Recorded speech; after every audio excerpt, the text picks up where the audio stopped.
이런 중고차 업체 보셨나요? 최다 자격증 보유, 자체 카센터 운영, 무료 시운전 리프트 점검, 확실한 AS까지 최고의 만족을 드리겠습니다. 안녕하세요. 중고차의 모든 것입니다. 이 BMW가 중고차로 판매량이 엄청나게 높아졌습니다. 심지어 벤츠를 제치는 모습까지도 보여주는데요. 중고차로 얼마나 가성비가 있길래 이렇게 BMW가 많이 팔리는지, 오늘 모델별로 BMW를 보면서 얼마나 강가가 됐는지, 중고차로 가성비가 있는지 알아볼게요. 이 3시리즈 첫 번째 타자부터 아주 강력하게 강가가 되었습니다. 3시리즈는 BMW의 근본 모델입니다. 프리미엄 스포츠 세단으로 이제 앞뒤 무게 배분과 즉각적인 핸들링 덕분에 운전의 재미가 아주 뛰어나다고 알려진 모델인데요. 실제로 3시리즈랑 5시리즈랑 7시리즈를 연속해서 시승을 해본 적이 있어요. 놀랍게도 3시리즈가 가장 재미있게 운전이 가능했습니다. 3시리즈는 BMW 중에서는 비싼 모델은 아니죠. 그 신차가는 5천만 원에서 6천만 원 정도에 판매를 했었고요. 중고차 가격은 정말 10만 킬로가 조금 넘어가고 강가가 많이 된 모델들은 2천만 원 초반부터 시작을 합니다. 하지만 가장 이제 많이 찾으시고 제가 추천드리고 싶은 가격대는 2천만 원 중후반이에요. 그렇게 되면 이제 한 7만 킬로, 짧게는 6만 킬로짜리 매물도 구할 수가 있어요. 3시리즈의 공간도 살펴보겠습니다. 실제로 딱 앉았을 때 솔직히 C클래스보다는 약간은 넓다. C클래스는 1열에서도 답답한 느낌을 받았는데 3시리즈는 그거보다는 살짝 더 넓어요. 이런 사운드 옵션도 사실 없고 통풍 시트도 이 친구가 없습니다. 어라운드 뷰도 없어요. 이렇게 전반적으로 옵션 자체는 부족하지만 다행히 C클래스보다 하나 나은 점, 헤드업 디스플레이가 있어요. 뒷좌석 공간도 한번 살펴볼게요. 휠 같은 거는 C클래스보다 BMW가 훨씬 더 이제 스포티하고 예쁘게 잘 만듭니다. 확실히 차이가 느껴지네. C클래스는 헤드룸 공간의 확보가 정말 안 됐어요. 그래서 제가 이제 꼿꼿이 허리를 펴기 힘든 정도의 포지션이었는데 3시리즈는 머리가 닿진 않습니다. 널널하다는 아니지만 어쨌든 헤드룸 공간의 확보가 조금 더 잘 돼 있고요. 그리고 레그룸 공간도 약간은 여유가 더 있는 편이에요. 그래서 3시리즈랑 C클래스를 고민 중이시라면 저는 솔직히 3시리즈 쪽에 좀 더 마음이 가네요. 이렇게 사이즈가 작은 3시리즈도 강가가 5년 만에 50%가 넘게 되었습니다. 그렇다면 중고차 시장에서는 SUV가 강가가 훨씬 더 안 되잖아요. BMW의 SUV는 강가가 얼마나 됐을까요? 자, 다음은 SUV X3입니다. 이 차량은 이제 3시리즈급의 중형 SUV거든요. 그런데 3시리즈랑 비슷하다고 생각하시면 되게 서운할 수 있습니다. 신차가부터 엄청나게 차이가 나는데요. 21년 기준 이 차량의 신차 가격은 6,500만 원에서 7천만 원 정도로 가장 많이 판매가 됐어요. 근데 신차 가격이 비싼 거는 별로 놀랍지 않습니다. 이미 알고 있었으니까. 그런데 중고차 가격이 놀라워요. 우리나라 국산 SUV 같은 경우에 5년이 지나도 50%까지 강가가 되는 경우가 거의 없는데요. BMW의 인기 SUV인 X3는 50%가 넘게 강가가 되었어요. 좀 저렴한 모델들은 2천만 원 후반부터 가격이 형성되어 있고요. 또 가장 저는 이제 좀 추천드리는 금액대는 3천만 원 중반 정도 보시면 주행거리나 차량 컨디션이나 아주 최상의 컨디션으로 살 수가 있습니다. 이 차량은 심지어 신차가가 더 비쌌던 302 M 스포츠 모델인데요. 지금 10만 킬로 딱 탔는데 3,100만 원입니다. 이 차량의 실내를 한번 살펴보자고요. 자, 3시리즈랑 이제 소재에서부터 차이가 많이 납니다. 훨씬 더 이제 좀 고급스럽게 가죽을 많이 쓴 모습을 볼 수가 있고요. 이런 포인트 부분도 아주 예쁘죠. 이 차량 신차가가 아까 3시리즈보다는 2천만 원 정도 더 비싸기 때문에 이렇게 통풍 시트도 들어가 있고요. 완전 개방감이 좋은 이제 썬루프가 들어가 있습니다. 그리고 뒷좌석도 이제 X3부터는 패밀리카를 겨냥해서 나왔다라는 게 느껴질 정도로 공간의 차이도 아주 커요. 아니, 딱 봐도 되게 내가 지금 널널해 보이지 않나? 벤츠 GLC보다 훨씬 더 지금 넓거든요. X5랑 GL이랑 비교를 하잖아요. 그럼 또 GL이가 더 넓다? 근데 X3는 또 GL이보다 더 넓어. X3가 약속했나? 하나씩 더 크기로? 그리고 이렇게 커튼까지 들어가서 이 커튼이 들어갔다는 거는 패밀리카로 사용해라 라는 뜻으로 생각하시면 되는 거예요. 저는 솔직히 BMW 빠는 아니거든요. BMW를 좋아하고 또 벤츠도 좋아하는 사람인데 3시리즈랑 C클래스랑 비교했을 때도 3시리즈가 좀 나아 보이고요. X3랑 GLE를 비교했을 때도 솔직히 X3가 조금 더 나아 보이네요. 그렇다면 이제 또 판매량 1등, 상품성 1등 5시리즈를 만나러 가봐야 되잖아요. 과연 중고차는 얼마나 떨어졌을지 확인해보겠습니다. 야, 근데 이거 말 안 했으면 큰일 날 뻔했다. 트렁크 공간은 X3가 GLE보다 좁네. 참고해주세요.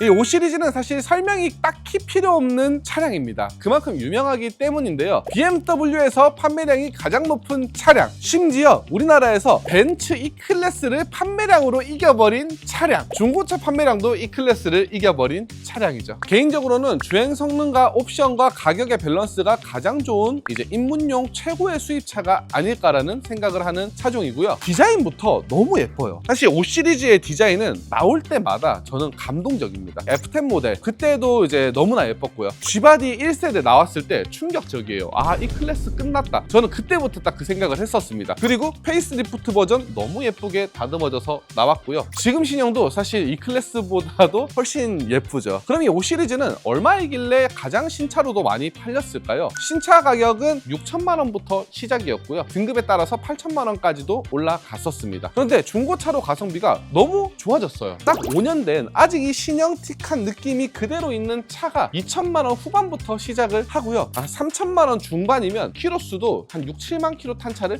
살 수가 있습니다. 개인적으로는 이제 3천만 원 초반으로 구매를 하면 가성비 넘치게 구매하는 게 아닐까 생각을 하고요. 우리나라 차 경쟁 모델로는 G80이 있을 건데 G80보다도 같은 스펙으로 놓고 보면 더 저렴해요. 그런데 이 G80에 못 미치는 아주 큰 단점이 하나 있는데요. 공간입니다. 들어가기가 좀 부담스러운 정도의 약간 답답한 공간감. 준대형 세단이라고 검색해보니까 나오기는 하는데 왜 이렇게 좁은 거야? 라는 생각이 들 수가 있어요. BMW의 3 시리즈는 벤츠 C클래스보다 약간 넓었거든요. 근데 이 차량은 벤츠 E클래스보다 약간 좁은 그런 느낌이에요. 3 시리즈랑 무슨 차이가 있는 거지? 실내 공간에? 아니, 이렇게 트렁크 공간을 넓게 만들면 뭐하냐고. 너무 깊잖아 이거. 조금 뒤로 당기더라도 2열 공간을 좀 더 확보해주면 어땠을까 하는 그런 아쉬움이 있습니다. 물론 이 BMW의 기술력, 최적의 무게 배분 그런 걸 위해서 이제 설계하다 보니까 2열이 이렇게 좁아졌을 거예요. 근데 가죽은 너무 좋다. 이 가죽인데 좋은 점은 되게 내구성이 좋아요. 7만 킬로 정도 탄 가죽인데 이렇게 아직 새 거 같은 느낌이 그대로 들죠. 운전석도 마찬가지고. 그리고 벤츠랑 마찬가지로 참 옵션에 짜다는 느낌이 듭니다. 통풍 시트가 지금 안 들어있고요. 파노라마 썬루프 당연히 없습니다. 하나 다행인 점은 이렇게 어라운드 뷰는 지금 들어있어요. 그래도 신차가 6천만 원 이상 하는데 통풍 시트 없는 건 좀 너무하지 않나? 통풍 시트는 이제 5 시리즈 중에서도 좀 등급이 높은 차를 선택을 하시면 들어있고요. 낮은 등급에는 이렇게 옵션으로 끝나누기를 좀 해놓은 소비자 입장에서는 좀 좋지 않은 모습을 보여주네요. 하지만 실망하지 않으셔도 됩니다. BMW를 보여드리는 건 이제부터가 시작이에요. 진짜 BMW의 진면목을 보여드릴게요. 다음은 이제 신차가가 1억이 넘는 차들이에요.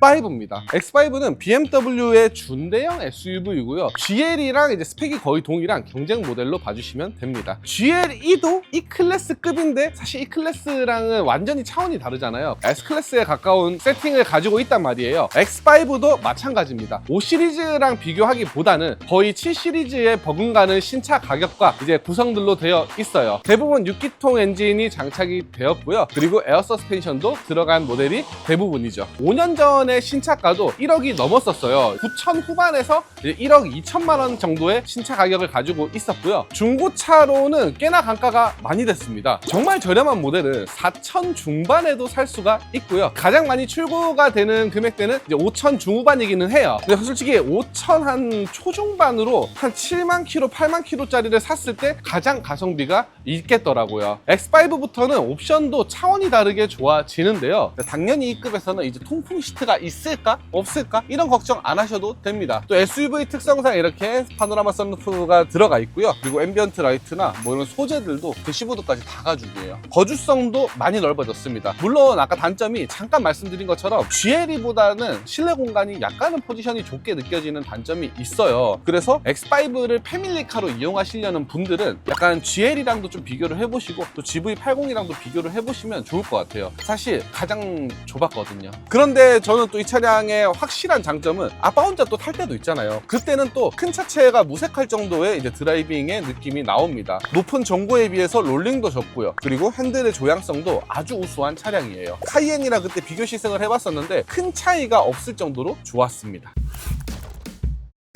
다음은 BMW 7 시리즈입니다. 7 시리즈는 BMW 세단 라인업의 최상위에 있는 플래그십 모델이고 무려 벤츠 S클래스와 경쟁하는 차입니다. 하지만 아쉽게도 5 시리즈처럼 이 클래스를 완전히 판매량으로 이겨본 적은 없어요. 그래도 신형 7 시리즈가 나오면서 이제 많이 선전을 하고 있는 상황이죠. S클래스 같은 경우는 거의 쇼퍼 드리븐에 많이 치중이 되어 있었다라고 하면 이 차는 쇼퍼 드리븐으로 뒷좌석에서도 편안하게 사용할 수가 있고 오너 드리븐으로 1열에서 운전자로서도 즐길 수 있는 차라는 게 가장 큰 특징입니다. 그래서 외관만 봤을 때도 그냥 웅장하기만 하고 올드한 기존 플래그십 세단들이랑은 다르게 대형 세단이지만 스포티한 느낌의 디자인을 적용을 한 거예요. 신차가로 봤을 때 또 S클래스보다 훨씬 더 가성비가 있었는데요. 21년식 기준 가장 많이 팔린 신차 금액대는 1억 4천만 원에서 1억 6천만 원이었습니다. S클래스보다는 평균적으로 5천만 원 정도가 저렴했죠. 그러면 중고차 가격은 얼마일까요? 10만 킬로 정도 탄 차량을 보면 4천만 원 후반 정도의 구매가 가능하고요. 사실 이 모델이 가장 많이 거래되는 금액대는 6천만 원 전후입니다. 냉정하게 금액적인 메리트로 봤을 때는 S클래스보다 못한 거예요. 제가 앞선 지난 영상에 보여드렸던 S클래스가 6천만 원이었는데 그거는 신형 모델이었거든요. 근데 이 7 시리즈는 구형입니다. 완전 이제 풀체인지가 돼버린 상황이기 때문에 금액이 훨씬 더 신형 S클래스보다 저렴해야 되는데 그렇지 않다는 거죠. 그러면 뭐가 좋길래 너는 S클래스보다 단가가 안 된 거야? 궁금하실 수 있잖아요. 지금 보여드릴게요.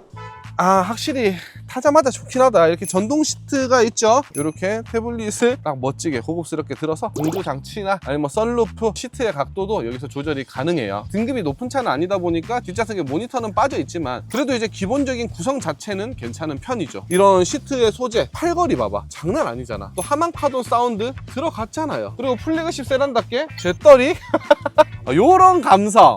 담배를 피진 않을 거지만 재떨이는 있는 요런 감성. 이런 거 좀 저는 좀 좋아합니다.